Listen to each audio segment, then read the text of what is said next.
کوشش میں نے مکمل کی ہے کہ کما حق وہ تمام حقائق ریکارڈ کروائے جا سکیں جن سے ممبر کسی نہ کسی مصلحت کی وجہ سے خاموش ہے۔ یہ نہیں ہے کہ معاذ اللہ ثم معاذ اللہ میں یہ کہوں کہ کسی کے ہاں اتنی قابلیت نہیں ہے، سب جانتے ہیں، لیکن بہت سی مصلحت، بہت سی مجبوریاں ہیں جو ممبر سے ان حقائق کو بیان نہیں کرنے دیتے۔ میں نے کل آپ کی سامنے جو بات پہنچا دی تھی، گفتگو پہنچ گئی تھی کہ آخر مسلمانوں نے رسول اللہ کے بعد اپنی مرضی سے اپنا خلیفہ بنایا، رسول کا نہیں۔ اگر رسول کا خلیفہ ہوتا تو رسول کی مرضی ہوتی، وہ خلیفۃ المسلمین بنے کیونکہ مسلمانوں نے چن لیا، مسلمانوں نے بنا لیا، مسلمانوں نے اپنی مرضی سے۔ یقین کرے میرا اہل سنت بھائی، شیعہ سنی جھگڑا نہ ہوتا اگر ہم آج بھی دمشق کے حاکم کو حاکم شام کہہ لیتے ہیں تو ہمیں اعتراض نہیں، ٹھیک ہے اس کی شام میں حکومت تھی، آپ اسے حاکم شام کہیں۔ آپ اسے حاکم مدینہ کہہ لیتے، خلیفۃ الرسول نہ کہتے۔ آپ یہ کہہ دیتے کہ انہوں نے مدینے میں حکومت قائم کر لی تھی، تو جیسے بادشاہ مختلف جگہوں پہ حکومتیں بنا لیتے ہیں، ہم سمجھتے ہیں کہ ویسی ایک حکومت تھی۔ جھگڑا یہاں پہ ہوا ہے کہ آپ نے ان کو خلیفۃ الرسول کہا ہے، رسول اللہ کا خلیفہ کہا ہے۔ پھر اس کے بعد سوال یہ اٹھا کہ آخر اگر یہ حق علی کا تھا، کل یہاں پہ گفتگو رک گئی تھی، تو مولا علی نے تلوار کیوں نہ اٹھائی؟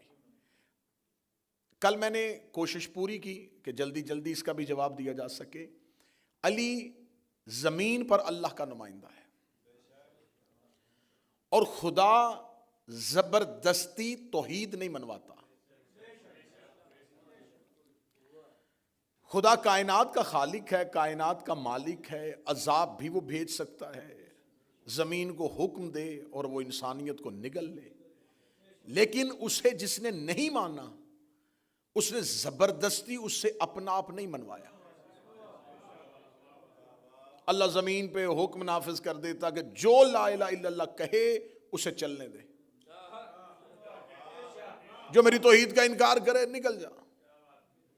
آسمان سے کہے بارش اس گھر میں برسانا جہاں میرا قرآن پڑھا جاتا ہو، زمین سے کہتا کھیتی صرف اسے دینا جو کلمہ پڑھ کے بوئے، لیکن خدا نے ایسا کوئی قانون نہیں بنایا، کیونکہ خدا کے ہاں یہ قانون ہے، یہ قدرت کا مرکزی اصول ہے کہ وہ زبردستی کچھ بھی نہیں منواتا۔ رسول اللہ نے پوری طاقت ہونے کے باوجود مکہ میں زبردستی محمد رسول اللہ نہیں منوایا، انگلی کے اشارے سے چاند زمین پہ بلایا، لیکن کوڑا پھینکنے والی کو چھت سے نہیں گرایا۔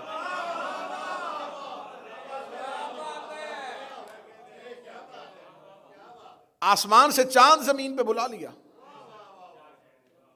انگلی کا اشارہ کیا، کمر دو ٹکڑے کر دیا، لیکن ابو جہل کے سینے کو انگلی سے نہیں چیرا۔ سختیاں برداشت کی، شیب ابی طالب برداشت کیا، طائف میں پتھر کھائے، زبردستی محمد رسول اللہ نہیں منوایا۔ اس کا مطلب ہے کہ جب اللہ زبردستی لا الہ الا اللہ نام منوا کے اللہ رہتا ہے، مصطفیٰ زبردستی محمد رسول اللہ نام منوا کے رسول رہتا ہے، تو علی زبردستی اپنی امامت نام منوا کر بھی علی رہتا ہے۔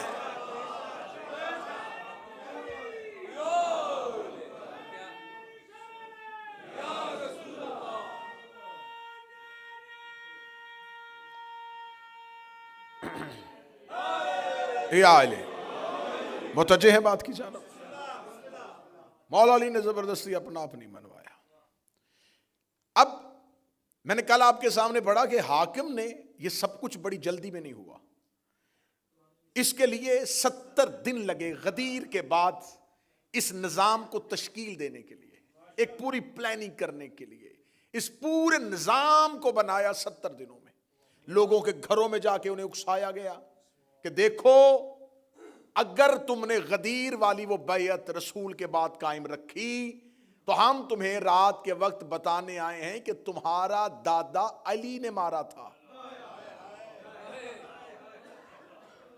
کوئی ایک گھر ایسا نہیں تھا جس میں کوئی نہ کوئی فرد ایسا کافر نہ ہو جو علی کی تلوار کا شکار نہ ہو. تو جس نے تمہارا باپ مارا تھا اسے اپنا امیر بناؤ گے؟ جس نے تمہارے چچا کو احد میں مارا تھا اسے بناؤ گے؟ یہ ایک حصہ تھا. دوسرا حصہ وہ مدینہ کے غربا جن کو کوئی غرض نہیں ہے کہ گورنمنٹ کس کے پاس ہے. انہیں یہ ہے کہ ہمارا معاشی نظام کیسے چلے گا. ان کے وظیفے خلافت منتخب ہونے سے پہلے طے کیے گئے. ہم تمہیں اتنے وظیفے دیں گے، اگر تیرا پورا قبیلہ ہماری بیعت کرے گا تو وظیفہ اتنا ہوگا، صرف تیرا گھر دے گا تو یہ ہوگا. یہ ووٹ صرف آج نہیں خریدے جاتے، یہ 70 دن کی پوری پلاننگ ہوئی. اب یہ سب کچھ جو ہو رہا تھا یہ انسانی لالچ تھے، انسانی خوف تھا. اگر علی بھی اس طرح کی حکومت ہی بنانا چاہتے تو غدیر کے بعد علی بھی اپنی اس تحریک کو شروع کر دیتے، علی بھی اس موومنٹ کا آغاز کر دیتے، علی بھی قبائل کو اپنی طرف کرتے. لیکن علی اللہ کا نمائندہ ہے، وہ کسی کو لالچ کیا دے گا؟ جو کمبر کو قیمتی لباس دیتا ہے اور خود کھدر کا لباس پہنتا ہے، اس سے کسی کو کیا لالچ ہو سکتا ہے کہ یہ علی کیا ہمیں دے گا؟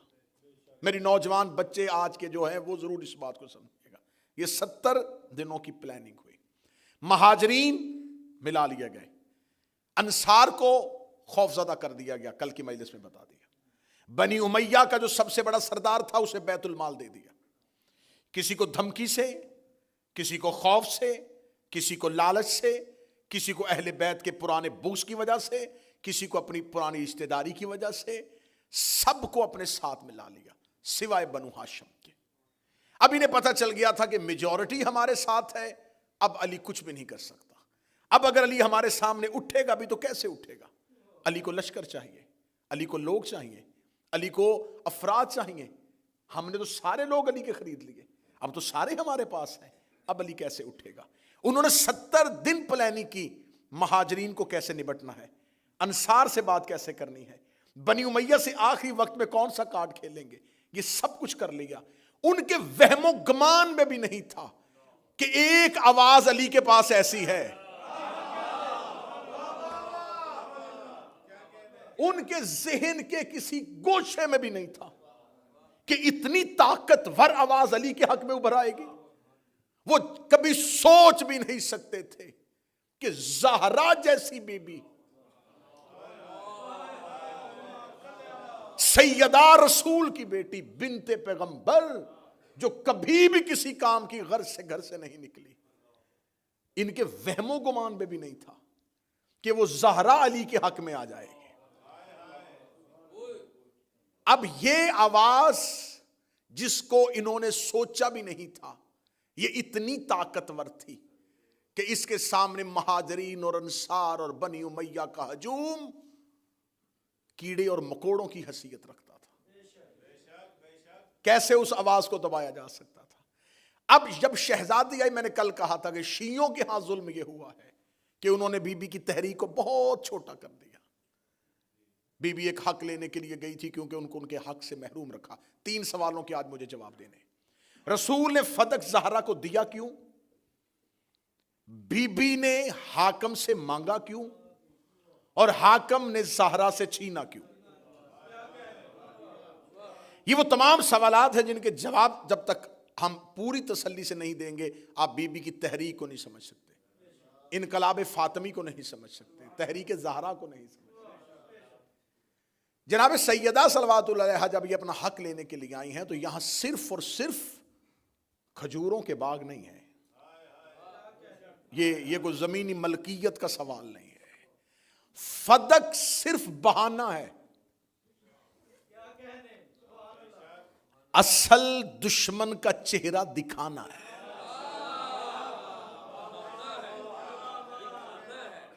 اگر کوئی شخص کبھی بھی نہ مانے کہ میں جھوٹا ہوں اس کا ایک جھوٹ اگر آپ پکڑ لیں تو پھر پتہ چل جائے گا اس نے کہاں کہاں جھوٹ بولا ہے۔ انہوں نے دعویٰ کر لیا تھا کہ ہم نے خلافت غصب نہیں کی، زہرا ثابت کرنا چاہتی تھی کہ تم نے کچھ غصب کیا ہے۔ جب غاصبین میں سے ہو جاؤ گے پھر خلافت خود زہرا منوا لے گی۔ موضوع پسند ہے جی، بات میں چل رہا ہے صاحب۔ اب یہ فدق رسول کے پاس کہاں سے آیا، اس کے لیے میں بہت پہلے بہت تفصیلی اس کو مختلف جگہوں پہ ریکارڈ کروا چکا ہوں۔ فدق یہودیوں کی سرزمین، اور یہ یہودیوں کی ملکیت بھی نہیں ہے۔ فدق جناب نوح کے پڑپوتے کا نام ہے۔ جناب نوح کا ایک پڑپوتا تھا جس کا نام فدق تھا، اس نے اس زمین کو آ کے آباد کیا تھا۔ یہ زمین اس کی آباد کرتا تھی۔ جب یہ مختلف انبیاء کی ملکیت رہی ہے، مختلف نبیوں کی ملکیت رہی ہے، یہ مختلف نبیوں سے ہوتی ہوئی حضرت موسیٰ کے پاس پہنچی تھی۔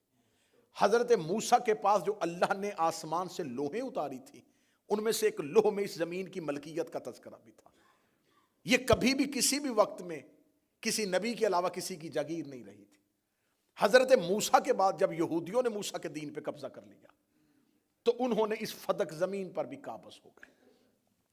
کوئی بھی جگہ جہاں اہل بیت جاتے ہیں میرے بچوں، یہ یاد رکھنا، اس جگہ پہ جانے کی کوئی نہ کوئی حکمت ضرور ہوتی ہے۔ مولا امام حسین جو مدینے سے کربلا آئے تو آپ یہ سمجھتے ہیں، آپ کو ممبروں میں بتایا جاتا ہے ایک ریگستان ایک صحرا تھا، گزرتے گزرتے حسین رک گئے۔ جہاں آج مولا حسین کی قبر ہے یہ ابراہیم کا گھر ہے۔ عراق کا پرانا نام بابل ہے، اور حضرت ابراہیم کو اسی سرزمین پہ اتارا گیا تھا۔ یہ جو آج کربلا ہے اس کا عبرانی زبان میں پرانا نام ار تھا۔ جہاں آج حسین مولا کی زرعی ہے یہاں حضرت ابراہیم کا گھر تھا۔ کبھی بھی امام کسی بھی دوسری جگہ پہ دفن نہیں ہوتے۔ ایک پوری مجلس پڑھی جائے گی کہ یہ بغداد کیوں پہنچے تھے، یہ طوس میں کیوں آئے تھے۔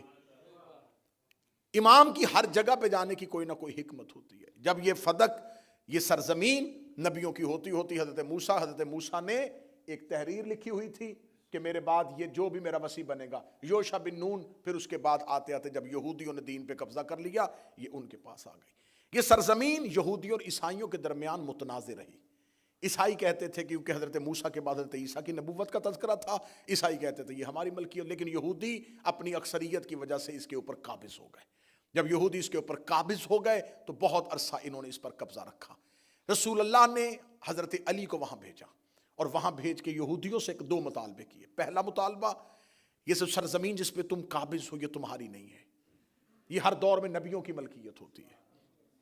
دوسرا، تم اسی سرزمین کو جو ہماری ہے، جو رسول اللہ کی ہے، اسی سرزمین پہ رہ کے اسی رسول کے دین کے خلاف استعمال کر رہے ہو، جس کی ہم تمہیں اجازت نہیں دیں گے۔ جو ہی یہودیوں کو پتا چلا کہ مالک آ گیا ہے تو یہودیوں کے سربراہ نے اپنے صندوق میں سے وہ پرانی تحریریں نکالی۔ اس تحریر میں سے وہ تحریر نکالی جو دور حضرت موسیٰ سے چلتی ہوئی لوحوں کی صورت میں آ رہی تھی۔ اسی تحریر کے نیچے لکھ دیا کہ ہم نے جتنا عرصہ اس جگیر کی ملکیت اپنے پاس رکھی ہے وہ ہم مسلمانوں کے پیغمبر سے معافی چاہتے ہوئے یہ سرزمین اسے واپس کرتے ہیں۔ یہ زمین اس کو لینے کے لیے نہ کوئی جنگ ہوئی تھی، نہ کوئی جہاد ہوا تھا، نہ کوئی گھوڑے دوڑائے گئے تھے، نہ کوئی خون بہا تھا، نہ کوئی لشکر گیا تھا، نہ کسی نے وہاں جا کے محاصرہ کیا تھا۔ یہ انہیں خبر ہو گئی تھی کہ جہاں ہم بیٹھے تھے یہ ہماری نہیں تھی، اور عرب میں وہ نبی آ گیا ہے جو آخری نبی ہے، تو یہ سرزمین ہمیشہ نبیوں کی ہوتی ہے، لہٰذا ہم اسے واپس کر دیتے ہیں۔ یہ رسول اللہ کے پاس آ گئی۔ اب یہ مسلمانوں کی ملکیت تو بن نہیں سکتی کیونکہ یہ جناب نوح کے پڑپوتے سے ہوتی ہوتی نبیوں کے پاس رہی ہے۔ اگر یہ کسی نبی کے بعد اس کی امت کی ملکیت ہوتی تو مصطفیٰ کبھی بھی یہودیوں سے واپس نہ لیتے۔ میں محنت کر کے آپ کے سامنے پڑھوں، اگر یہ کسی نبی کے جانے کے بعد اس کی امت کا حصہ بن جاتی تو یہودی حضرت موسیٰ کے ماننے والے تھے، یہود کی اولاد تھے، کبھی بھی نبی ان کو بے دخل نہ کرتے۔ لیکن نبی کا اس سرزمین کو واپس لینا اس بات کی دلیل ہے کہ یہ امت کا نہیں، صرف پیغمبر کا حق ہے، صرف رسول کا حق ہے۔ جب رسول اللہ نے وہ جاگیر لے لی تو یہ کیا سنہ ہے؟ 7 ہجری 7 ہجری جنگ خیبر کی فتح کے بعد یہ سرزمین رسول اللہ کے پاس آ گئے. رسول اللہ اپنے گھر بیٹھے تھے، یہاں آسمان سے جبریل امین قرآن کی آیت لے گیا، وَآتَ ذِی الْقُرْبَى حَقَّهُ، میرا حبیب اپنے قربا کو ان کا حق دے. فرمایا جبرائیل کیا پیغمبر سے پوچھ سکتا ہے کہ اس سے مراد کیا ہے؟ جتنی اہل سنت تفاسیر چاہیے وہ دکھانے کے لیے تیار ہوں. جبریل امین دوبارہ نازل ہوئے اور کہتے خدا کہتا ہے کہ فاطمہ کو بلاؤ اور فدق اسے دے دو. یہ فدق زہرا کے حوالے کر دیا جائے. اب آپ مجھ پہ سوال کریں کہ آپ نے دیکھے جی آپ نے 10-12 منٹ کی تمہید کی ہے، یہ نبیوں کا حصہ ہوتی ہے، تو جناب فاطمہ کے پاس تو نبوت نہیں تھی. نبوت کا دروازہ بند ہونا تو اور بعد میں سلسلہ امامت نے شروع ہونا تھا. امام نے حکومت کو نافذ کرنا تھا جیسے نبی کرتا ہے. تو اب اس ولایت اور اس حکومت کو نافذ کرنے کے لیے اب اگر رسول اللہ نے اپنے بعد اپنا جانشین مولا امیر المومنین کو بنانا ہے، مولا امیر المومنین نے جب حکومت قائم کرنی ہے زمین پر، تو مولا امیر المومنین کو اس حکومت کو زمین پر چلانے کے لیے مالی طور پر کوئی ایسا مال کی کثرت چاہیے جس سے وہ نظام حکومت چلا سکے. اور اہل بیت کے ہاں ایک وقت کی روٹی بھی فقیر کو دے دی جاتی ہے. اہل بیت کے ہاں فاقے ہوتے ہیں، ان کے ہاں مال اکٹھا نہیں کیا جاتا. اب مولا امیر المومنین نے نہ ہی کوئی اتنا مال بنایا تھا جس سے وہ اتنی بڑی مملکت اسلامی کو چلا سکتے. جب مولا امیر المومنین کے پاس ایسے کوئی مالی سورسز نہیں تھے، کوئی ذرائع نہیں تھے، تو اب اللہ نے تو اس نظام کو چلانا تھا. تو خدا نے بذریعہ پیغمبر علی کی حکومت کے نظام کو قائم رکھنے کے لیے یہ جاگیر زہرا کے حوالے کی. 7 ہجری میں بی بی کے پاس آئی، 11 ہجری میں رسول کا دنیا سے جانا ہوا، رسول اللہ کی شہادت ہوئی. 4 سال مسلسل یہ جاگیر جناب سیدہ کے پاس رہی. جب یہ جناب سیدہ کے پاس آئی تو جب رسول کے پاس تھی تب تک رسول کی تھی. جب رسول نے لکھ کے بی بی کو دے دی تو اب یہ ملکیت فاطمہ بن گئی ہے. لو پہلا جملہ اتنی محنت کے بعد پڑھنے لگا ہوں، جس نے یہ جملہ سمجھا وہ سمجھے کہ اس نے آج کی اور کل کی مجلس سمجھ آئے گا. فدق زہرا کی وراثت کا مسئلہ نہیں ہے، ملکیت کا مسئلہ ہے. آج کے بعد شیعہ اپنی سوچ کا زاویہ اس انداز سے لیجئے گا کہ حاکم نے نبی کی وراثت پہ قبضہ نہیں کیا، فاطمہ کی ملکیت پہ قبضہ کیا. وراثت مرنے کے بعد تقسیم ہوتی ہے. اگر کسی انسان کا کوئی ایک بیٹا ہو، 4 بیٹے ہوں، مرنے کے بعد وراثت تقسیم ہو، 3 نافرمان ہو، 1 فرما بردار ہو، وہ اپنی زندگی میں کہے نہیں بعد میں وراثت ہوگی تو ان 3 کو بھی ملے گی، میں زندگی میں 1 ہی کو دے دیتا ہوں، تو وہ 1 کے نام کر دے. جب وہ اس کے نام ٹرانسفر ہو جائے گی تو اب وہ وراثت میں تقسیم نہیں ہوگی، کیونکہ مالک نے زندگی میں مالک تبدیل کیا ہے. رسول اللہ نے اپنی زندگی میں دی ہے. اہل سنت تفاسیر اس بات کی گواہ ہیں کہ رسول نے اپنی زندگی میں جناب سیدہ کو دے دی تھی. تو جب جناب سیدہ کو دے دی تھی تو وہ سیدہ کی ملکیت بن گئی. تو اس کا مطلب ہے یہ جو آج ہمیں دھونس رچایا جاتا ہے، جو ہماری سوچوں کو بدلا جاتا ہے، نہیں دیکھے رسول تو وارث بناتے نہیں، یہ جان بوجھ کے شور کیا جا رہا ہے کہ شیعوں کے ذہن میں یہ سوال آئے ہی نہ. ان کو اسی بات میں الجھا دیں نبی تو وارث ہی نہیں بناتے، نبی تو کسی کو وارث چھوڑ کے نہیں جاتے، نبیوں کی تو میراث ہی نہیں ہوتی. بھئی میراث کی بحث تو ہے ہی نہیں، یہ تو بحث ہے ملکیت کی. وراثت میں گواہ مانگے جا سکتے ہیں. کہاں بیٹھے ہوئے ہیں صاحبان آپ؟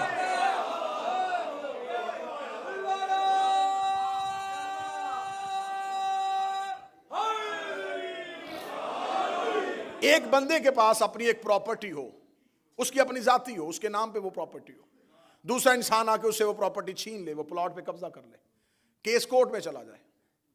اب مجھے بتائیں کہ آج کی عدالت گواہ قبضہ کرنے والے سے مانگے گی یا مالک سے مانگے گی؟ مالک کی زمین پہ قبضہ کیا گیا، قابض بھی چلا گیا کورٹ میں، مالک بھی کورٹ میں چلا گیا. مالک نے کہا یہ دیکھے جی میرے پاس ملکیتی کاغذ ہے، یہ تو میری زمین تھی. قابض نے کہا نہیں یہ تو میری ہے. عدالت کہے گی اگر تیری ہے تو بتا، تحریر، ثبوت، گواہ. دربار میں گواہ حاکم نے دینے تھے، زہرا نے نہیں دینے تھے.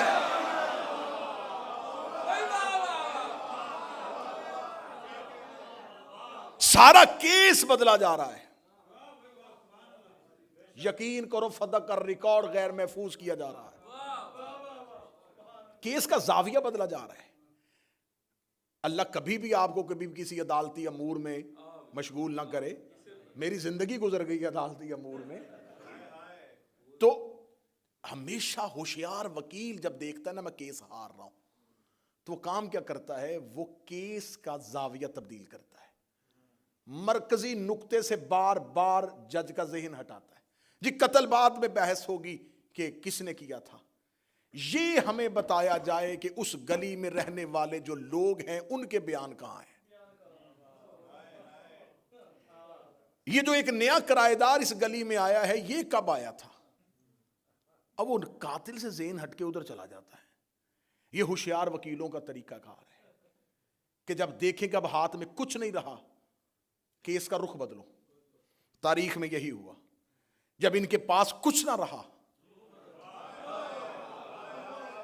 انہوں نے مقدمے کا رخ ہی بدل دیا. گواہ کیوں نہیں دیے تھے؟ میراث تو نبیوں کی ہوتی نہیں. بھائی کس بات کی بحث کر رہے ہو؟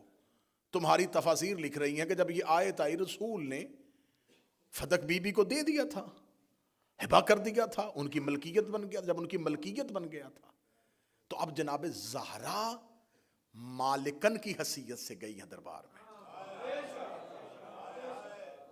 زہرا کا مقدمہ بطور سوالی نہیں ہے، مالک کی حیثیت سے گئی. اور اب جب بی بی کو پتا چل گیا کہ انہوں نے میری جگیر سے میرے عامل کو اٹھا دیا ہے اور یہ گورنمنٹ کے کسٹڈی میں آ گئی ہے اور گورنمنٹ نے وہاں پہ اپنے لوگ بٹھا دیے ہیں، تو جب بی بی کو یہ خبر پہنچی تو کیا کرنا چاہیے تھا رسول کی بیٹی کو؟ رسول کی بیٹی تھی. اپنے کسی غلام کو کہتی کہ خلیفہ کو کہے کہ آج شام کو میرے گھر آئے اور مجھ سے ملے اور مجھے بتائے کہ میری جگیر پہ قبضہ کیوں کیا. کر سکتی تھی. بی بی نے اسے گھر نہیں بلایا. یہ بی بی کا ذاتی کام تھا، اس کے ساتھ امت کا کوئی تعلق نہیں تھا. چلو اسے نہیں بلایا تھا تو بی بی اس کے گھر تشریف لے جاتی، جا کے بیٹھ کے بات کرتے کہ تم نے کیوں قبضہ کیا. زہرا نہ اسے بلا رہی ہیں نہ اس کے گھر جا رہے ہیں. سیدہ نے انتخاب کیا دربار کا. گئی بھی اس وقت جب مسجد نبوی کھچا کھچ بھری ہوئی. بی بی کے گھر کا ایک دروازہ مسجد کے اندر کھلتا تھا جو رسول نے اپنے آخری لمحے تک بند نہیں ہونے دیا تھا، اور وہ دروازہ حجرہ کا بی بی کا مسجد کے اندر کھلتا تھا. بی بی اس دن اس دروازے سے نہیں آئی، اپنے گھر سے باہر والی گلی والے دروازے سے گئی ہیں، اوپر سے ہو کے مسجد کے مرکزی دروازے سے آئی. اگر بی بی ادھر سے آ جاتی آج مورخ کہہ دیتا نہیں اسپیشل اس کام کے لیے نہیں آئی تھی، وہ تو حجرے کا دروازہ کھلتا تھا اور بی بی مسجد میں آتی تھی، تشریف لے جاتی تھی. بی بی اس دن اس دروازے سے آئی.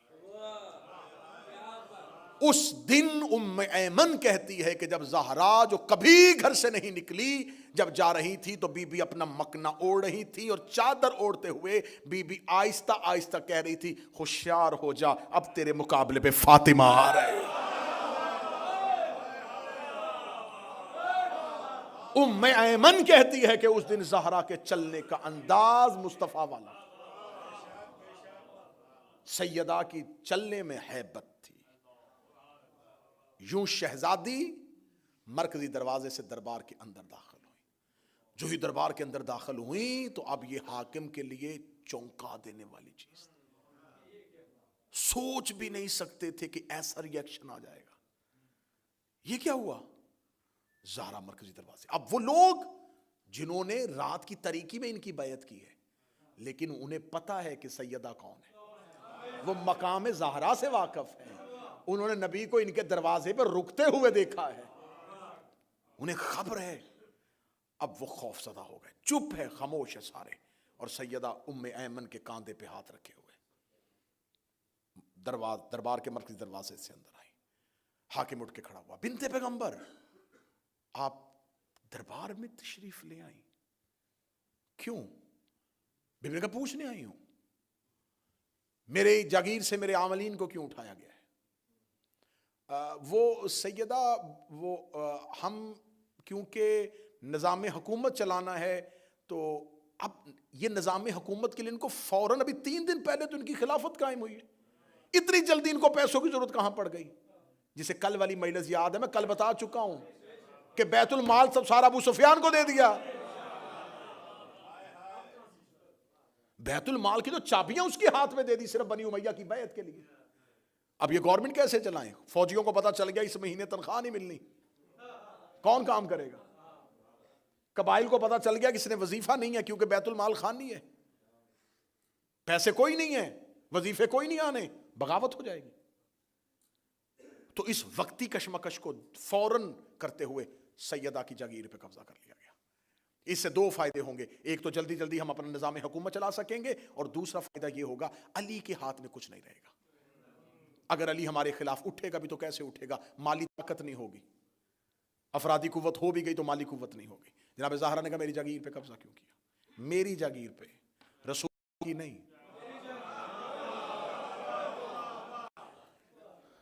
سیدہ وہ ہم نے اس لیے کہ ہمارے پاس ایک نبی کی حدیث ہے، رسول اللہ نے کہا تھا نحن معاشر الانبیاء لا نورث، ہم گروہ انبیاء نوارث بناتے ہیں، ہم جو بھی چھوڑ کے جاتے ہیں وہ صدقہ ہوتا ہے۔ بیوی نے کہا اس حدیث کا کوئی گواہ؟ میں پوری ذمہ داری کے ساتھ یہ بیان ریکارڈ کروا رہا ہوں، یہ بات صرف حسینیہ میں روز کہہ رہا ہوں، اس امام برکت تک نہیں، پتہ نہیں مجھے اس آواز کی باز گشت کہاں کہاں سنائی دے گی، کہاں کہاں مجھے اپنے ان الفاظ کو پھر دوبارہ ثابت کرنا پڑے گا۔ جناب سیدہ نے جب یہ جملہ کہا، تاریخ اسلام کی قبلہ ترابی صاحب، یہ واحد حدیث ہے جس کا واحد راوی ہے،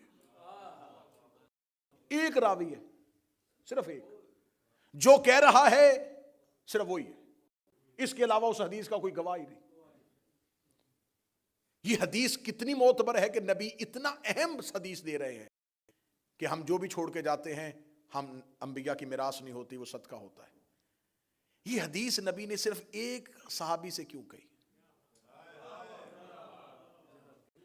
اچھا، نبی نے یہ بتا دیا ہے کہ مسواک کس ہاتھ سے کرنی ہے،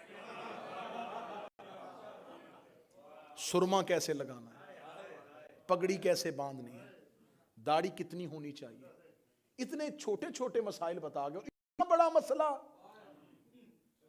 یہ بنتا تھا نبی کا حجت الوداع میں اس بات کا اعلان کرنا کہ سنو مسلمانوں، میرا آخری حج ہے، ہم میراث نہیں چھوڑتے، میرے بعد یہ میری اونٹنی، میری تلوار، میری زرہ، یہ لباس، میری جگیر تقسیم کر لینا، کیونکہ یہ میرا آخری حج ہے، میں نپٹانا چاہتا ہوں کہ میں اپنی زندگی میں ان امور کو بتا دوں جو اس مجمع میں کہنی چاہیے تھی، وہ ایک بندے کو کہی، اور جو ایک بندے کو کہی اس حدیث پہ پورا مذہب بن گیا، اور جو من کنتو والی حدیث 1.25 لاکھ میں کہی،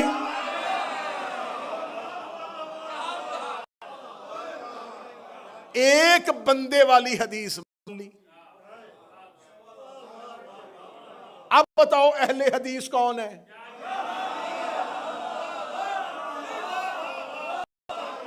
کس کے پاس حدیث ہے؟ حدیث پیغمبر ہے کس کے پاس؟ جو ایک بندے کو، صرف ایک کو۔ اچھا، رسول نے انہیں کیوں کہی؟ کیا رسول کو پتا تھا کہ انہوں نے میرے بعد خلیفہ بننا ہے؟ تو جب رسول نے پتا تھا تو پھر رسول جانے کے بعد 3 دن سقیفہ میں لڑائی کیوں ہوئی؟ ان کو پہلے دن کہہ دینا چاہیے دیکھو نبی مجھے یہ حدیث کہہ کے کہہ دے، اور نبی ساتھ یہ بھی بتا کے کہہ دے کیونکہ تو نے میرے بعد خلیفہ بننا ہے۔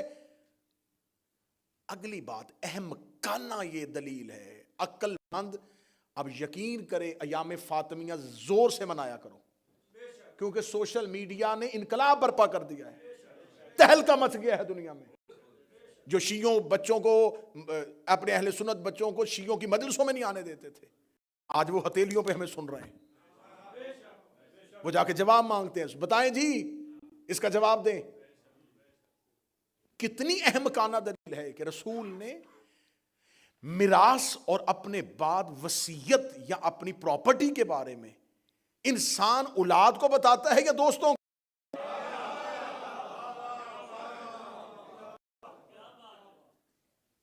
یہ کبھی ہوا ہے کہ بندہ گھر میں کسی بھی کچھ نہ بتائے اور باہر جا کے دوستوں کو ہوٹل میں بلا کے کہے میں تمہیں بتانا چاہتا تھا کہ میرے بعد میری پراپرٹی کا یہ کام کرنا تم نے؟ تو یہ بات دوستوں سے کرنے والی نہیں ہے، گھر والوں سے کرنے والی. اور گھر والے سامنے سارے کھڑے، نہ مولا علی کہہ رہے ہیں کہ میرے پاس یہ حدیث ہے، ادا کہہ رہی ہے میرے پاس یہ حدیث ہے، نہ حسن حسین کہہ رہے ہیں میرے پاس یہ ہے. وہ سامنے کھڑے کہہ رہے ہیں یہ نبی نے نہیں کہا، اور وہ کہہ رہے ہیں کہ کہا ہے. اب میرا اہل سنت بھائی، میں بار بار کہہ رہا ہوں، کسی چند شخصیتوں کو بچانے کے لیے تم نے اپنی آخرت بھی قربان کر دی ہے، تم نے جنت بھی داؤ پہ لگا دی ہے، تم نے اپنے اعمال بھی ختم کروا دیے ہیں. کڑوا گھونٹ ہے، بھر لو، تھوڑی سی تکلیف ہوگی سہ لو. صرف یہی ہوگی نا کہ انہیں تو ہم مانتے یہ ایسے نکلے، کچھ نہیں ہوتا، تم تو بچ جاؤ گے، تمہارا حشر تو آسان ہو جائے گا. انہوں نے قبر میں نہیں آنا، یہ دن اپنے اعمال کا جواب خود دیں گے. مجھے صرف اتنا بتاؤ کہ ادھر نبی کے 4 خاندان اور نبی کے فیملی کے ممبرز کھڑے کہہ رہے ہیں کہ نبی نے یہ نہیں کہا، ایک بندہ کھڑا کہہ رہا ہے کہ کہا ہے. اب بتاؤ قرآن سے کہا ہے یا انہیں کہا؟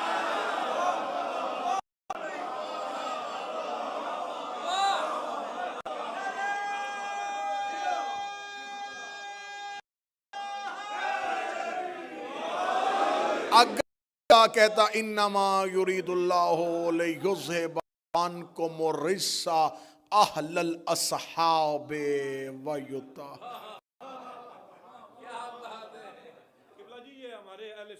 بسم اللہ جی، بسم اللہ، بسم اللہ، بسم اللہ.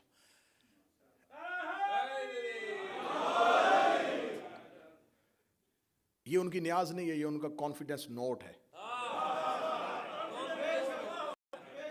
کہ بات پہنچ رہی ہے، بات جا رہی ہے، کوئی لڑائی نہیں، کوئی جھگڑا نہیں. عقل یہ تقاضا کرتی ہے کہ ادھر ایک شخص کہہ رہا ہے کہ یہ حدیث ہے، 4 کہہ رہے نہیں ہیں.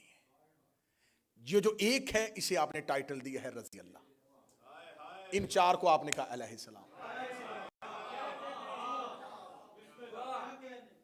نماز میں درود اس میں پڑھتے پہ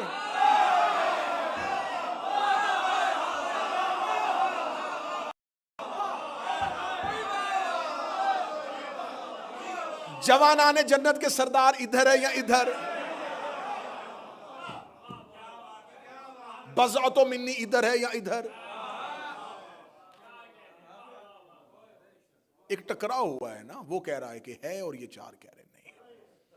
ہم نے تو نہیں سنی اور وہ کہہ رہے ہیں. بس جب جناب سیدہ نے یہ سن لیا تو اب بی بی نے ایک عالمگیر خطبہ دیا. کیا کہنے اس خطبے کو، زندگی میں آپ کوشش کیا کریں کہ آپ اسے روزانہ پڑھیں، مہینے میں ایک بار پڑھیں، پڑھ سکو زندگی میں ایک بار. سیدہ کا خطبہ، جو زبان تمہیں سمجھ آتی ہے میں پڑھنا، تمہیں سیدہ کا احتجاج اور لہجہ سمجھ میں آئے. قبلہ ترابی صاحب اتنے مردوں میں ایک مستور کھڑی ہے اور اس نے خطبے کا آغاز کیا. اس کا تعریف اس اللہ کی جس نے نعمت نبوت اور نعمت امامت کے لیے صرف ہمارے گھر کا انتخاب کیا.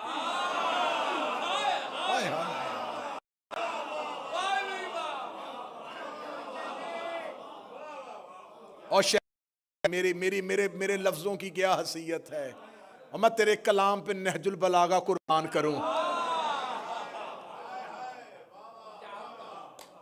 کیا کہا بی بی؟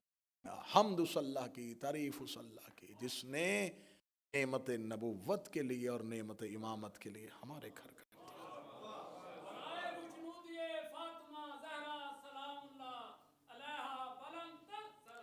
اللہ صلی علی محمد. اس کے بعد بی بی نے خطبہ دینا شروع کیا، طویل خطبہ. بی بی نے مقصد بعثت پیغمبر کو بیان کیا، رسول کے بعثت کے قبل کے زمانے جاہلیت کے حالات بیان کیے. میں ایک ایک جملہ سب میں سے لیتا جاؤں گا. جب بی بی نے مقصد بعثت بیان کرنے سے پہلے حالات عرب پڑھے تو آپ ابھی جا کے گوگل پہ دیکھیے گا بی بی کا خطبے میں وہ جملہ کتنا دبنگ لہجہ ہے کہ اتنے ہجوم کے اندر کھڑی ہے اور وہ کھڑی ہو کے کہہ رہی ہے تم اونٹنی کا پیشاب پیتے تھے، میرے بابا نے تمہیں انسان بنایا ہے. تم گندے جوہڑوں سے پانی پیتے تھے، تم حرام جانوروں کا گوشت کھاتے تھے، میرے بابا نے تمہیں. اور ان کی آنکھیں کھلی ہیں اور سیدہ ان کی زمانے جاہلیت کے حالات پڑھ رہے ہیں. تم کیا تھے؟ اسے اردو ادب میں کہتے ہیں کسی کے منہ پہ کھڑے ہو کے اسے اوقات بتانا.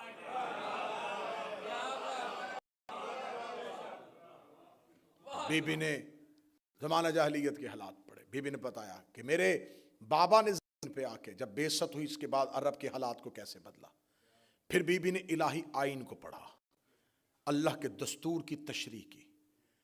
پھر بی بی نے جنگوں کے حالات پڑھے، پھر علی کے ان جنگوں کے حالات میں علی کے فضائل پڑھے، علی کی بہادری پڑھی، علی کی جوان مردی پڑھی، علی کی شجاعت پڑھی. یہ پڑھتی پڑھتی بی بی پھر آگے پہنچی اور بی بی نے اسلامی احکامات کی تشریح بیان کرنا شروع کر دی. مستور ہے اور کھچا کھچ مسجد. بی بی نے کہا اللہ نے ایمان کو اس لیے واجب کیا تاکہ تمہیں شرک سے پاک کرے. اللہ نے نماز کو اس لیے واجب کیا تاکہ تمہیں تکبر سے پاک کرے.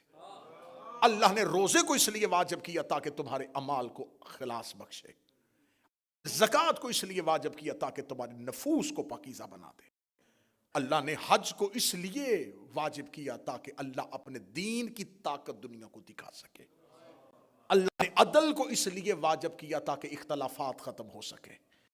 اللہ نے ہماری اطاعت کو اس لیے واجب کیا تاکہ زمین کا نظام قائم ہو سکے.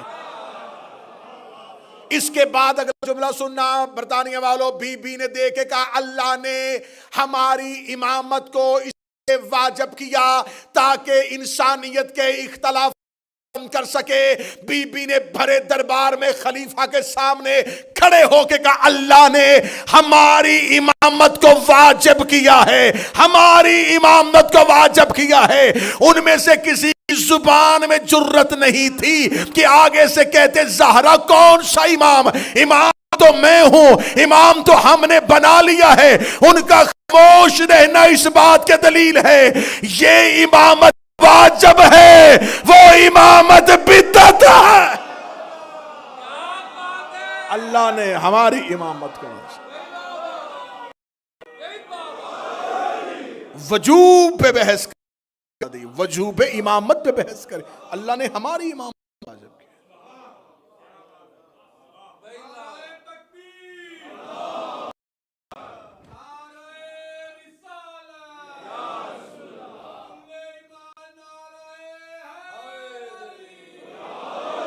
اب بی بی نے کیا کہا؟ بے شک. اب شہزادی نے کیا کہا؟ شہزادی نے کہا اللہ نے ایمان کو کیوں واجب کیا، اللہ نے نماز کو کیوں واجب کیا، اللہ نے روزے کو کیوں واجب کیا، اللہ نے زکوٰۃ کو کیوں واجب کیا، اللہ نے عدل کو کیوں زمین پہ اتارا، اللہ نے حج کو زمین پہ کیوں اتارا، اللہ نے ہماری اطاعت کو کیوں واجب کیا، اللہ نے ہماری امامت کو کیوں واجب کیا. اب اس جملے کا میں داد قبلہ صاحب سے دینے لگا ہوں. اللہ نے کیوں واجب کیا، کیوں واجب کیا، کیوں واجب کیا. یہاں شہود پہ بات نہیں کر رہی، یہاں غائب پہ بات کر رہی ہے. یہ سب کو پتا ہے کہ نماز واجب ہے، یہ سب کو پتا تھا کہ روزہ واجب ہے، یہ سب کو پتا تھا کہ زکوٰۃ واجب ہے. یہ کسی کو بھی نہیں پتا تھا کیوں واجب ہے، اس لیے کہ کیوں اللہ جانتا ہے کہ کیوں واجب ہے. بی بی نے وہ نہیں بتایا جسے یہ جانتے تھے، بی بی نے وہ بتایا جسے صرف وہ جانتا، صرف اللہ جانتا ہے.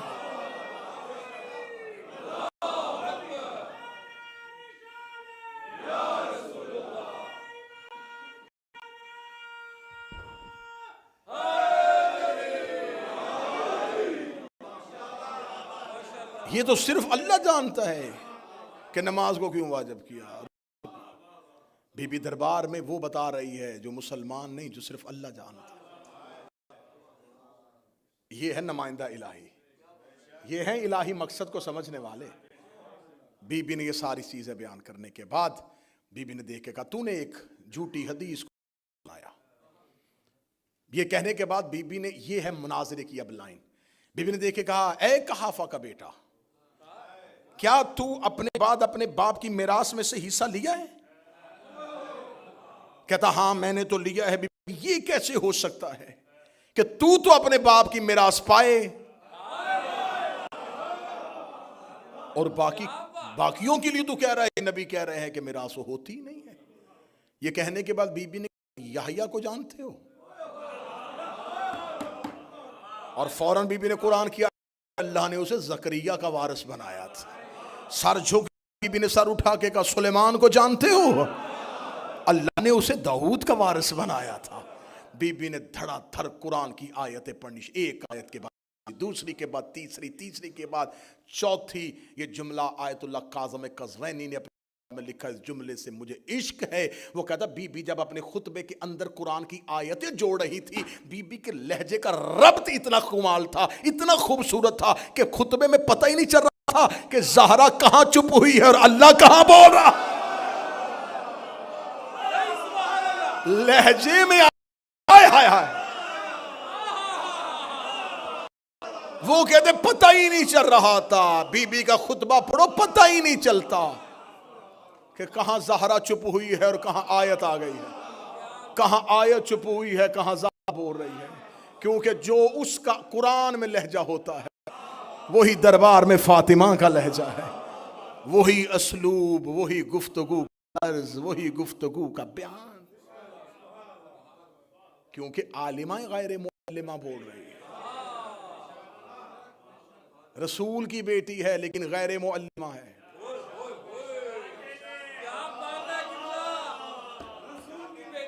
بیٹی ہے اور عالمہ غیر معلمہ ہے۔ عالمہ غیر معلمہ کا آسان ترجمہ ہے صرف اللہ کی شاگردہ۔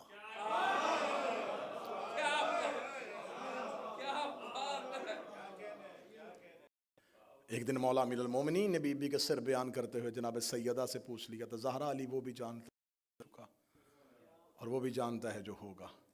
سیدہ اٹھی اور علی کے ہاتھ کا بوسہ دے کے کہنے لگی زہرا وہ بھی جانتی ہے جو ہوگا ہی نہیں۔ ہائے ہائے ہائے ہائے ہائے۔ اب اس جملے میں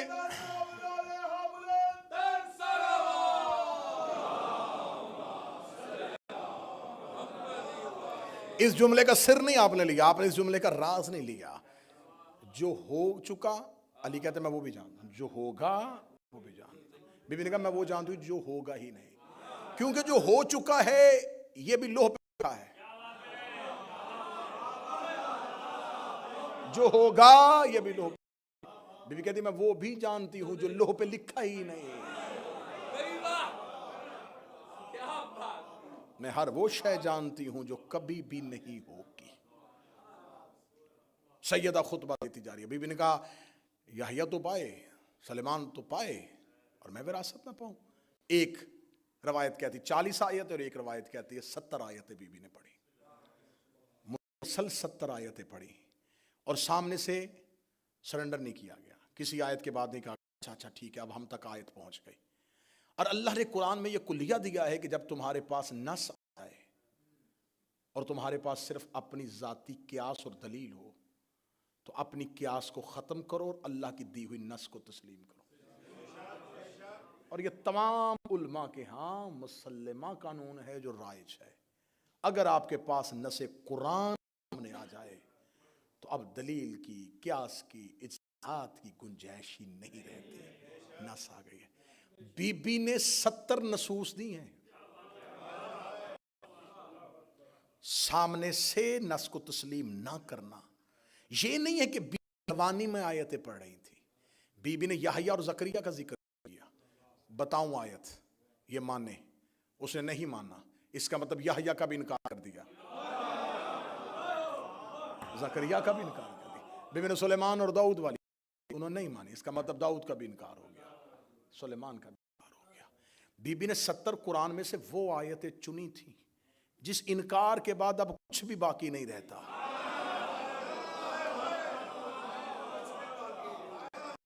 یہ 70 آیتیں نہیں، یہ جال تھا جس کے اندر وہ گھیر لیا۔ کیسے بات کریں کسی بھی بات کی؟ میں نے تجھے قرآن میں سے اٹھا اٹھا کے وہ آیتیں پڑھی ہیں جس کے انکار کے بعد نہ تو پچھلے ماضی میں جا سکتا ہے، نہ تو حال میں رہ سکتا ہے، نہ تو مستقبل کے بارے میں جا سکتا ہے۔ بی بی نے چاروں طرف سے جکڑ دیا قرآن کی آیتوں میں۔ 70 آیتیں جب نبی کی بیٹی نے پڑھ لی، اس کے چہرے پہ پسینہ ٹپک رہا ہے۔ دائیں بائیں دیکھا، دیکھے کہ لگا زہرا آپ نبی کی بیٹی ہیں، میں آپ سے کہہ رہا ہوں کہ میرے پاس اب صرف آیتیں پڑھی جا رہی ہیں۔ جس نے پیچھے سے کان میں بات کہی تھی، بی بی نے کہا رک پیچھے ہٹ، اسے سامنے لے کے آ، کل یہ حجرے میں کہہ رہا تھا قرآن کافی ہے۔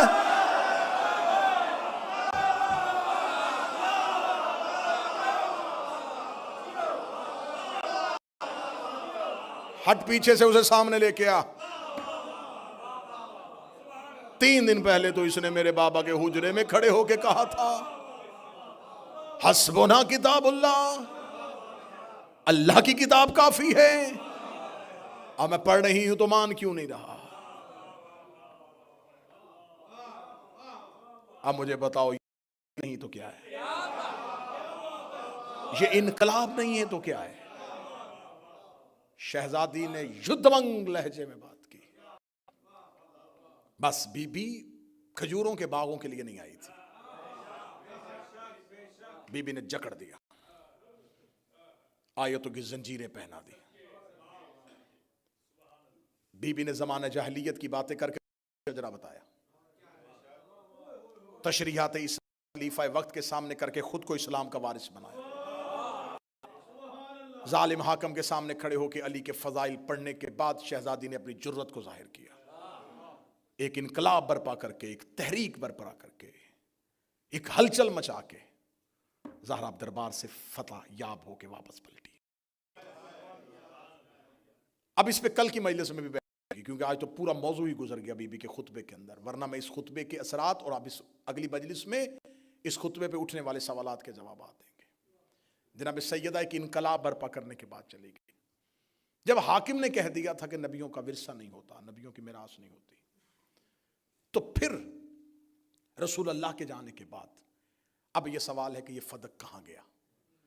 رسول اللہ کے جانے کے بعد اس پہ قبضہ کیا گیا۔ پہلی خلافت ان کے پاس، دوسری خلافت میں ان کے پاس، جب تیسرا خلیفہ آیا وہ بنی امیہ میں سے تھا، اس نے پورے کی پوری جاگیر اپنے داماد مروان بن حکم جو رسول کا دھتا ہوا تھا اس کے حوالے کر دی۔ تو جب نبیوں کی میراث نہیں ہوتی، جو چیز نبی کی بیٹی کو نہیں ملی وہ خلیفہ نے بطور خلیفہ اپنے داماد کو کیسے دی؟ پھر اس کے بعد یہ مروان بن حکم کے پاس رہا۔ مروان بن حکم کے بعد جب معاویہ بن ابو سفیان آیا، اس نے اسی جگیر فدق کو 3 حصوں میں تقسیم کیا۔ یہ بات بڑے غور سے سنیے گا، آخری بات کر رہا ہوں۔ 3 حصوں میں تقسیم کیا، 1/3 مروان کے پاس رہنے دیا، 1/3 اپنے بیٹے یزید کے نام کر دیا، اور 1/3 سعید بن عثمان بن عفان کے نام کیا۔ اب اس کا مطلب ہے کہ وہ جو زہرا سینی تھی اب یہاں پہ آ کے 3 حصوں میں تقسیم ہو گئی، مختلف حصوں میں بانٹ دی گئی۔ اس کے بعد یزید کے بعد جب پھر دوبارہ مروان کی حکومت آئی، اس نے دوبارہ تخت سنبھالا، اس نے بے دخل کر کے پھر پوری کی پوری جاگیر اپنے پاس لی۔ پھر اس کے بعد فدق جو ہے یہ عبدالعزیز اس کے بیٹے ملکیت رہا۔ پھر عمر بن عبدالعزیز آیا، اس نے اپنے عرصے میں آتے ہی سب سے پہلے 2 کام کیے، ایک ممبروں پہ علی پہ سب و شتم بند کروایا، ایک فدق بنی فاطمہ کو واپس کیا۔ اس کے بعد پھر بنی امیہ نے پھر دوبارہ چھین لیا۔ پھر اس کے بعد جب تک بنی امیہ رہے یہ فدق بنی امیہ کے پاس رہا۔ بنی عباس کا جو پہلا بادشاہ ہے ابو العباس الصفا، اس نے بنی امیہ کے بغض کی وجہ سے، اہل بیت سے محبت کی وجہ سے نہیں، بنی امیہ کی دشمنی اور لوگوں کو اپنے قریب کرنے کی وجہ سے پھر تھوڑے عرصے کے لیے یہ اولاد فاطمہ کے حوالے کیا۔ پھر یہ اولاد فاطمہ کے پاس جاتا ہے، پھر منصور دیوانگی کا دور آیا، اس نے پھر چھین لیا۔ پھر مہدی عباسی کا دور آیا، اس نے واپس کر دیا۔ پھر ہادی عباسی نے دوبارہ چھین لیا۔ پھر ہارون الرشید تک پہنچ گیا۔ جب ہارون رشید تک پہنچا تو اس نے امام موسیٰ کاظم کو ایک خط لکھا۔ اس نے خط لکھا کہ میں چاہتا ہوں کہ میں یہ جگیر فدق تمہارے نام کر دوں۔ تو مجھے بتا سکتا ہے اس کا حدود کتنی ہے؟ اس کی حدود، آخری جملے کہہ رہا ہوں، اس کی حدود کتنی ہے، اس کا رقبہ کتنا ہے؟ تو سرکار موسیٰ کاظم کا جو خط ہے وہ آج بھی کتاب میں موجود ہے. امام موسیٰ کاظم نے کہا اس کی ایک حد عدن، دوسری سمرقند، تیسری افریقہ اور چوتھی بحر احمر. اب یہ لفظ کیونکہ پرانی میپ کے لحاظ سے ہیں، آج کے لحاظ سے دیکھ لیتے ہیں. ایک یمن میں ہے، ایک آذربائیجان میں ہے، ایک افریقہ میں ہے اور دوسری آرمینیا میں ہے. جب مولا امام موسیٰ کاظم نے حدود کا یہ رقبہ لکھا تو ہارون رشید چکرا کے کہنے لگا ہماری حکومت کہاں ہے؟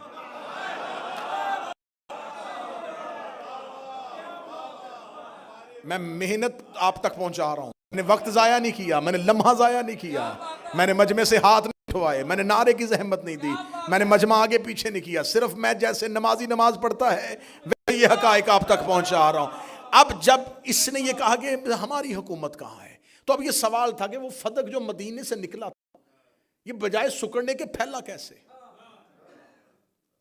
اب اس وقت فدق کدھر ہے؟ ایک شخص نے مجھے کہا کہ مجھے کاروبار کرنے کے لیے کچھ بھی نہیں ہے میرے پاس، مجھے 10,000 دے دے. میں نے اسے 10,000 دیا، اس نے 10,000 سے کاروبار شروع کیا، کرتا کرتا کرتا وہ 10 ارب تک پہنچ گیا. اس کے پاس آیا تو اس نے کہا یہ 10 ارب نہیں ہے، یہ اصل میں وہی 10,000 ہے جو پھیلتا پھیلتا 10 ارب تک پہنچ گیا تھا. جب فتوحات اسلامیہ ہوتی گئیں تو خلیفہ نے کہا تھا کہ ہم نے اس کو قبضہ اس لیے کیا ہے تاکہ ہم اس سے جنگی استعمال کے لیے ہتھیار لیں گے، آلات استعمال کریں گے. تو یہ جہاں جہاں اسلام پھیلتا گیا، کیونکہ جس جگیر سے مال لے کے جا رہے تھے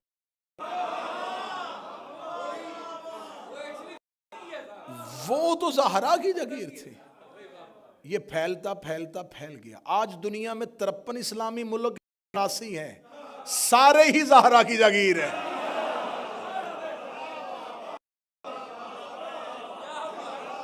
جہاں جہاں لا الہ پہنچا ہے وہ زہرا کی جگیر. بسم اللہ صلی اللہ.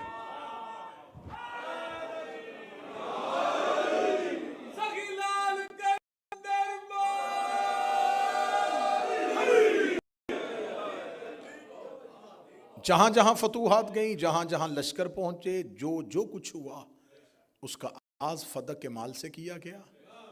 تو اس کا مطلب ہے اگر کسی فوجی کو تنخواہ ملی تھی تو فدق سے، کسی کے ہاتھ میں تلوار تھی تو فدق کی، کسی کے پاس گھوڑا تھا تو فدق کا، کسی کے پاس نیزہ تھا تو فدق کا. اب جہاں جہاں وہ تلوار چلی فدق کے مال کی وجہ سے، فدق نہ ہوتا تلوار نہ ہوتی. تو اب ہر دور میں اب سوال یہ ہوتا ہے کہ مولا امیر المومنین نے اسے اپنے دور میں بزور طاقت واپس کیوں نہیں لیا؟ چلیں وہ تو واپس کرتے رہے، وہ جب دیتے تھے تو اب اہل بیت کر سکتے تھے، اس لیے کہ اگر انکار کریں گے تو یہ انکار تاریخ میں لکھا جائے گا کہ دیکھا صرف زہرا کی تھی میرا ہے، بعد میں آنے والے اماموں نے تو کہا ہمارا ہے ہی نہیں. یہ جان بوجھ کے یہ جال چلتے تھے کہ ان میں سے کوئی انکار کرے. لیکن سوال آج بھی سوشل میڈیا پہ ایک ہی کھڑا ہے کہ جب مولا علی بطور خلیفہ تھے چوتھے نمبر پہ تو انہیں سب سے پہلے فدق واپس لینا چاہیے تھا. احمقانہ سوال ہے، عاقلانہ دلیل دینے لگا ہوں. پہلے جملے سے یہ بات کہہ رہا ہوں کہ فدق ملکی ہے، فدق جناب زہرا کی ملکیت ہے. جناب زہرا نے دربار میں کھڑے ہو کے اپنی ملکیت کا سوال کیا، انہوں نے ان کی ملکیت واپس نہیں کی. بی بی نے دربار سے پلٹتے ہوئے کہا اب تیرا اور میرا فیصلہ اس کی عدالت میں ہوگا. اب یا تو وہ مالکن اپنی زندگی میں مولا علی کو وصیت کر کے جا یا علی میرے بعد فدق واپس لینا. تو اب جب مولا علی بطور خلیفہ آتے تو اب علی پہ تھا کہ علی کے اوپر ایک وصیت ہے بطور قرض، وہ کہہ کے گئی اب آپ کو طاقت ملے، اقتدار ملے، اختیار ملے لے لینا. بی بی نے تو نہیں کہا، بی بی نے کہا یہ معاملہ اب اللہ کی عدالت میں. تو جو فائل سپریم کورٹ میں چلی گئی ہو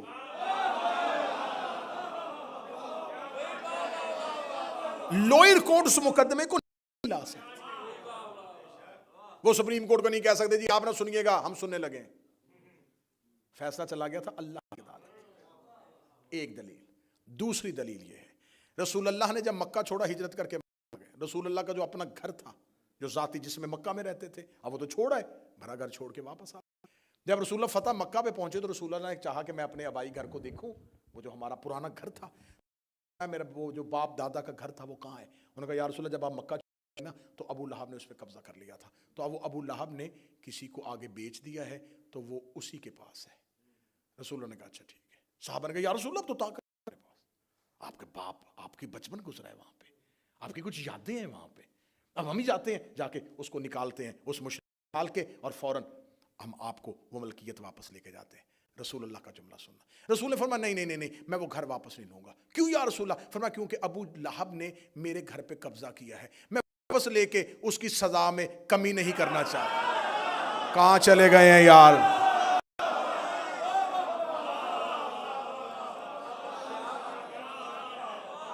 اگر میں واپس لے لوں تو پھر تو حساب برابر ہو گیا.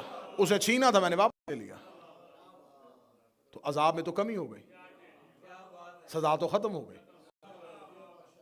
میں یہ سزا نہیں ختم کرنے دوں. علی واپس لے لیتے تو آج سزا تو ختم ہو جاتی. سزا باقی ہے باقی رہے گی.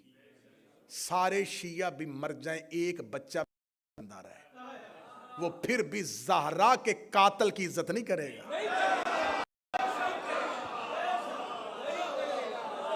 تمہیں بہت بڑی غلط فہمی ہے تمہیں بہت بڑی غلط فہمی ہے کہ ہم ہار جائیں گے ہم مان جائیں گے. نہیں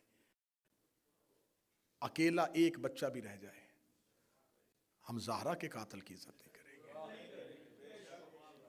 میں منت کر کے جا رہا ہوں تمہاری زندگی میں کبھی بطول کے حق پہ سمجھوتا نہ کر. ہر چیز پہ کر جانا ٹھیک ہے چیزیں ہوتی ہیں انسان کی زندگی کے بہت سے معاملات ایسے ہیں جس پہ انسان کو کمپرومائز کرنا پڑتا ہے. زہرا کے حق پہ نہ کرنا. رائی کے دانے کے برابر بھی تم نے اتنا سا بھی نرم سوچا زہرا کی ایک ہائے تیرے اعمال ختم کر دے.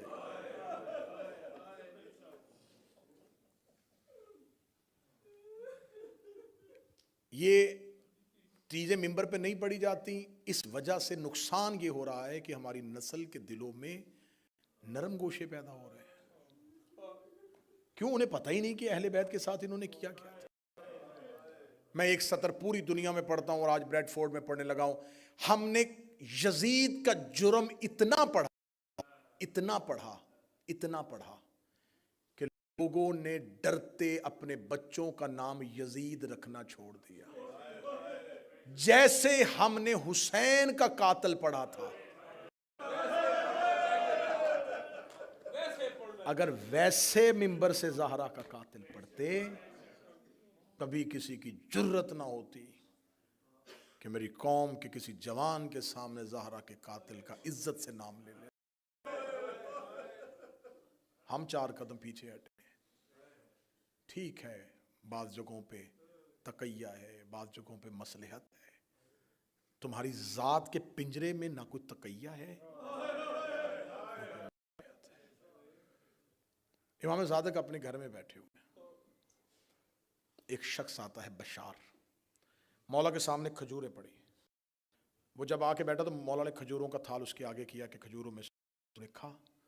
اس نے کہا ابن رسول اللہ نہیں. فرمایا کھاؤ میں تمہیں دے رہا ہوں. کہنے لگا ابن رسول اللہ میرا دل بڑا عجیب ہے کچھ کھانے کو دل نہیں کر رہا. مولا امام صادق نے فرمایا کیا ہوا؟ کہنے لگا میں ابھی آپ سے ملنے کے لیے آ رہا تھا. بازار میں حکومت کے سپاہی ایک ضعیفہ کو گرفتار کر کے لے کے جا رہے تھے. اس ضعیفہ میں بڑا تشدد کر رہے تھے. مولانا کا کیا کیا تھا اس ضعیفہ نے؟ کہتا وہ بازار میں گزر رہی تھی اور گزرتے گزرتے ٹھوکر لگی گری. اٹھتے ہوئے اس نے کہہ دیا زہرا تیرے قاتل پہ لعنت. کوئی مخبر کھڑے تھے انہوں نے دربار میں خبر دے دی. فوراً سپاہی آئے اسے گرفتار کر کے لے گئے. کتابیں کہتی امام صادق نے یوں تکیے سے ابا بھی نہیں اٹھائی بغیر ابا کے امام دوڑے ننگے پاؤں. آج جہاں عراق میں مسجد سہلہ ہے نجف کے پاس، آج بھی وہاں وہ امام صادق. امام مصلی پہ گئے، امام نے سر سے پگڑی اتاری، دعا کیا، میرے اللہ میری دادی کی طرفدار کا خیال رکھنا، میرے اللہ اس نے بھرے بازار میں میری دادی کی گواہی دی ہے. ایسے روئے امام. یا وہ شخص پیچھے سے آیا، اس نے آ کے کہا آپ کی دعا قبول ہو گئی. دربار میں جانے سے پہلے پائیوں نے اس کو آزاد کر دیا. امام فرما کہتے ضعیفہ آزاد ہو گئی، آزاد ہو گئی. مولانا جلدی سے اپنی جیب میں ہاتھ ڈالا، کچھ درہم نکالے، فرما اس کے گھر جا، میں جاؤں گا اس کے لیے اور سختی ہوگی، میں اس کی سختی نہیں برداشت کر سکتا. اس کے گھر جا، اسے میری طرف سے یہ درہم ہدیہ کرنا، اسے کہنا امام صادق تجھے سلام کہہ رہے ہیں. وہ شخص درہم لے کے ضعیفہ کے گھر گیا، بیٹی اپنے زخم صاف کر رہی تھی. اس نے آگے کہا بی بی تجھے پتا ہے تجھے کس نے رہا کروایا ہے؟ خدا کی قسم میں یہ واقعہ بیان کر رہا ہوں تو میرے اوپر اثر اس لیے ہو رہا ہے، میں ان ساری چیزوں سے گزرا ہوں. مجھے موت کی وادیوں سے حسین کی ماں نے، میں نے یہ جو کھل کے زہرا کا حق پڑھنا شروع کیا، کچھ دیکھا ہے تو پڑھنا شروع کیا ہے. مجھے خبر ہوئی ہے کہ بی بی زہرا کا حق پڑھنا بے شک مشکل ہے، لیکن پڑھو تو زہرا سایہ کیسے کرتی ہے، محمد کی بیٹی آپ کے سر پہ کیسے آتی ہے. زخم صاف کر رہی تھی، یا اس شخص نے آ کے کہا بی بی امام نے مسجد سہلہ میں رو کے دعائیں کی ہیں تیرے لیے، اور امام نے یہ درہم بھیجے ہیں. درہم ضعیفہ نے ہاتھ میں پکڑے، روئی، رو کے کہتے لے جا، میرے امام کے قدموں پہ ہاتھ رکھنا. مولا سے کہنا مولا اس لالچ میں تو تیری دادی کا نام نہیں لیا تھا. شخص واپس آئے اور آگے کہتا مولا وہ کہہ رہی ہے کہ میں نے کسی لالچ میں تو آپ کی دادی کا نام نہیں لیا. امام کہتے کاش میرے پاس دینے کے لیے یہاں کچھ اور ہوتا، تجھے کیا خبر میں تجھے کیا دیتا، لیکن میرا وعدہ ہے بروز قیامت میں تیرا انتظار کروں گا. تو نے میری ماں کی گواہی دی ہے. کائنات کا مشکل کام ہے زہرا کے حق میں گواہی دینی. امام رضا علیہ السلام گھر میں بیٹھے یا امام محمد تقی کا بچپن ہے، یا زمین پہ لکیریں مارتے ہوئے امام تقی رو رہے. امام رضا نے پوچھا بیٹا رو کیوں رہے ہو؟ امام تقی نے یوں بابا کا چہرہ دیکھا، دیکھتے کاش مہندی کی جگہ پہ ملتا،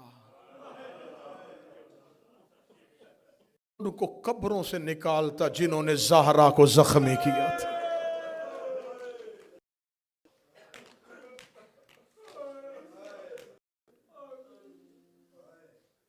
سادات وغیرہ سادات دربار میں گئی اور کہہ دیا گیا کہ فاطمہ مسئلے سے بھول گئی ہے. مصطفیٰ کی بیٹی گھر آ گئی. آج میں نے پڑھنا ہے مصطفیٰ کی بیٹی کا وہ قتل جو گھر میں ہوا تھا. مشکل سے مشکل دعا اپنے دل میں رکھنا. رسول کی بیٹی اپنے گھر میں چلی گئی. یا علی میں اب ان دونوں کے لیے بد دعا کروں گی، میری کوئی نماز ایسی نہیں ہوگی جس میں میں ان کا نام لے کے بد دعا نہ کروں. یا علی میں مر جاؤں انہیں میرے جنازے پہ نہ آنے دینا. سیدہ اپنے گھر میں بیٹھ گئی. علی کے حق کی پہلی وکیل، علی کی ولایت کی پہلی وکیلہ. یا دربار میں بیٹھے ہوئے خلیفہ نے کہا کیا حالات ہیں علی کے گھر کے؟ یا کسی نے خبر دی کہ چیدہ چیدہ لوگ علی سے ملنے آ رہے ہیں. اس نے کہا علی کے گھر میں لوگوں کا اجتماع، لوگوں کا اکٹھا ہونا بند کرواؤ. یہ ساتھ بیٹھے ہوئے ایک شخص نے خلیفہ کو مشورہ دیا اور ساتھ ہی کہا یہ حکم تو نہ دے، میں اس معاملے کو دیکھتا ہوں. اس نے خالد بن ولید کو بلایا، اپنے چچا زاد بھائی مولاؤں نے کن بلایا. کہنے لگا جاؤ زہرا کے دروازے پہ اور جا کے